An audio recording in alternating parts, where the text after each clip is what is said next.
comes to water, so one of the things that I've realized recently is you can contact the water company. So some of your easier cities, you can call the city, you can talk to their water department, they'll give you water easy. But some of your tough cities where, you know, they're big, they're, you know, harder to manage, they just have a lot more going on. You can contact them, and they still should have at least a Excel sheet that they can show you of what's happening currently. Yeah, like a water history. Yeah, so if they may not have the final water read. But they can show you like a history of what's been going on and where it is as far as, you know, where they currently are and where it stands. And then at least at that point, you'll know, like, okay, am I dealing with $1,000 behind, or am I dealing with $10,000? Right. Well, let me explain too about Detroit. So Detroit switched from, so water was just a lien on the property. The account went to that property. The name on the bill was just who was receiving the bill, right? It wasn't necessarily always the owner.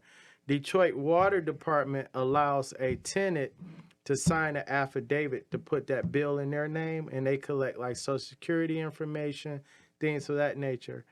If you're not the tenant and you don't have like their ID number and their social, they're not going to disclose that because of a Privacy Act. They can't disclose that bill to you as a third party unless you're authorized. But if it's in a tenant name, you don't have much to be concerned about because that bill goes with that tenant.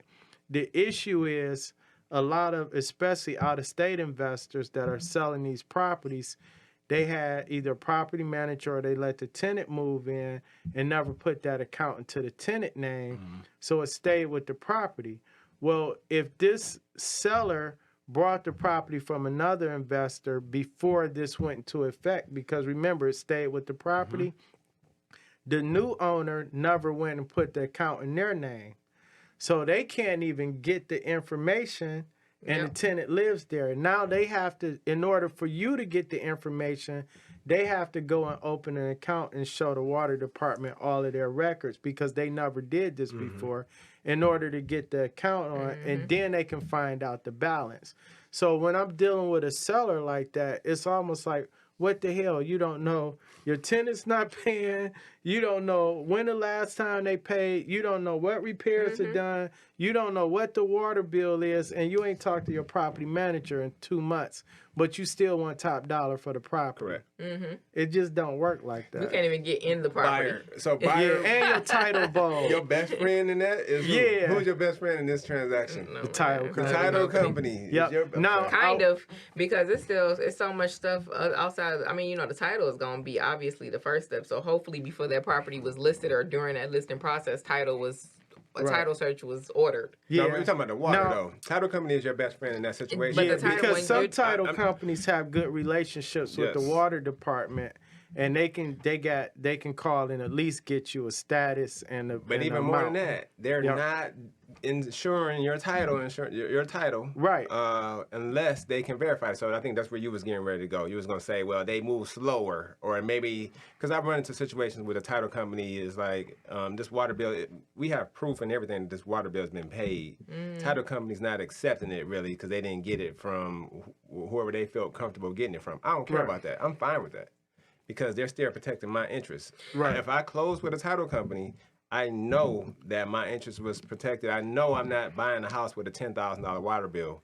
Well, that's not necessarily because true. If that bill is estimated. Hold on, unless the title company will not insure it unless they're going to put some wording, some verbiage in there to tell you, hey, we can't guarantee this. Right. So if they some say exceptions. that, but I'm saying you don't sign. Why would you do that? If the title company ain't going to insure it, you don't clarity on what you meant. No, that's my point. That's why the title company is your best friend. If the title company won't do their normal job, that means that there's a potential issue. Right. And I'm not moving forward with that transaction until the title company can give me clear title, not title saying with additional verbiage saying, hey, I'm sorry, we can insure this, but as far as this, we can't insure this. With the exceptions. Yes, I'm not doing that. But if you get full title insurance, and we have to get a title person back up here, Emma or Tim, and to explain that in depth, but point being, title company is your best friend in that situation because they're not going to insure something that's not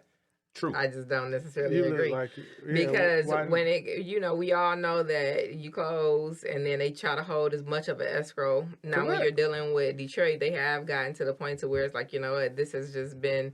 We'll hold $5,000 from the seller's proceeds, just to make sure it's enough. Yeah, they should. But sometimes we wouldn't be having this conversation if the title company was necessarily the best friend because. The reason why we're having a conversation about water is the water traditionally passes with the land. Right. And a buyer could very well be left with a very large water bill. But you won't. Because they didn't get a if you didn't get Well, it, you can still, even with title insurance, because they'll hold an escrow, and that bill was probably an estimated bill for several months, maybe a year or longer, and you won't know until you get property. And now you order a final water read, and they're like, we was estimating this usage $45 a month or whatever. Guess what they're gonna do? But all of a sudden it's this lump sum, but then the title company was only holding $500 in escrow, but now you got a $4,500 water. The only way that's going to happen, the title insurance is not going to get. It's not going to cover that. Correct. They're not going to give you full. They're going to have additional language to tell you that if that's in the title insurance. Right, but I'm saying you won't know that until after you close when you got that final bill. No, you know this prior to. So when you go to the title, you don't always know. No, I'm saying the title company says that, but what I'm saying is that bill. Let's say you buying the property, they call and get the water bill. It shows a balance, $400, right? They've been estimating $40 a month for however long, right? It's your job to say, I want a copy of the bill history so I can see if these were actual reads or estimates. Most people don't do that. And that's what I was talking about you can do. Yeah, they'll just look at the bill and be like, okay, the title company's going to have this $400 paid plus hold another $500. But you have to order that final water read, but that water read is not going to come for another 30 days. Great. So, right? And then that water read be like, oh, this estimated bill was off by $3,000. Gotcha. So guess what? Title companies have run into that situation numerous times. So what do they do to protect themselves in that situation? They're not going to cover it. They're not going to cover it. Right. So when you see the title company, but I'm talking about prior to closing, what's the title company going to say? What are they going? It depends on the title company. Well, most of them, because they don't want to come back and get sued either. Because can't sue them. Every title company is not going to tell you that the bill is estimated. They're just going to tell you what the bill is. Well, good. So do we get into let's say this. Better best. Here we go. Let's say this. A good title company. A good title company say, hey, we got the water bill. By the way, it's an estimated read, or there's 3 accounts on this property. Look here, let me tell y'all something. I don't care. No. I am. This is what we doing here. I don't care what these experts say. That is your due diligence. And it is. Any county, wherever, you can call. Right. And do your due diligence. Or that city. Is just, or city. That's just, so I don't play with water. Right. I don't, like, you know what I'm saying? For those very reasons. But we're talking about we're talking about a newbie who may not have this information. So let's just get this advice for the newbie. It doesn't matter who you hire. Yes. You need to get the water bill and you need to read to see if it's been estimated. When was the last time it had an actual read? And if it hasn't been an actual read, you may want to hire escrow help. So, you definitely want to have escrow help. But I'm telling you, when I'm dealing with buyers and water, I will tell them, I will help you. The title company is also supposed to be doing this. But let me tell you something. Call down there yourself. Yep. And I say ask 2 questions. What is the current amount due? Right. And what is the balance? Right. I said, it sounds like the same question. Right. But when you're dealing with water, they're 2 different questions. 100%. So, but when was the last actual Can you read? get a final, y'all saying that, right? But it's a simple answer here. Right. Yeah, get the final fucking meter read or don't move without it. Well, no, the issue with the meter read is, let's say your closing is 3 weeks from now. When do you order your final read? That's why Detroit sucks, right? That's why she's calling No, them hard. I'm saying in any city. I want my final meter read as close to the closing date as possible. The water company but may not. When do you do? Because in most other cities, you can get that 2 days. You know what I'm saying? That's a 2-day process. Two to talking three. about Detroit is But some cities like Southfield will say, go in the house, look at the meter, and call read me it back yourself. with the numbers. You're a professional. But you read it, and then you have both parties verify that the reading is accurate, right? Yeah. But what I'm saying, you close in 3 weeks out from now.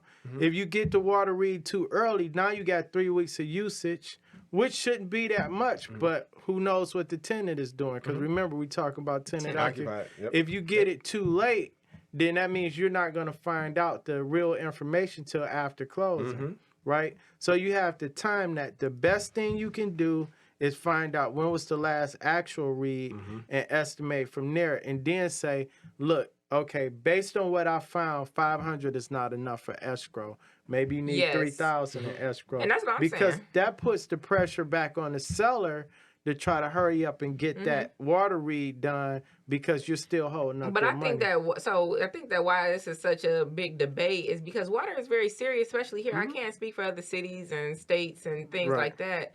But there is a lot of due diligence that a buyer can do. And so, if you have a professional that's working for you, I think that's just, you should protect yourself in that area. 100%. But we still always talking about people that don't have all this information. So they got it. That's what we're watching the show. Yeah, that's what we're doing. Super. But we're talking about people who don't have all the information. So or the resources. I know what you're saying. Right. I don't want to scare somebody and say, because that shit right there will scare somebody away. Your best friend in this scenario is the title company. Your next best friend is going to be you yourself. Doing any due diligence that you can. Your third best friend is going to be your good real estate professional.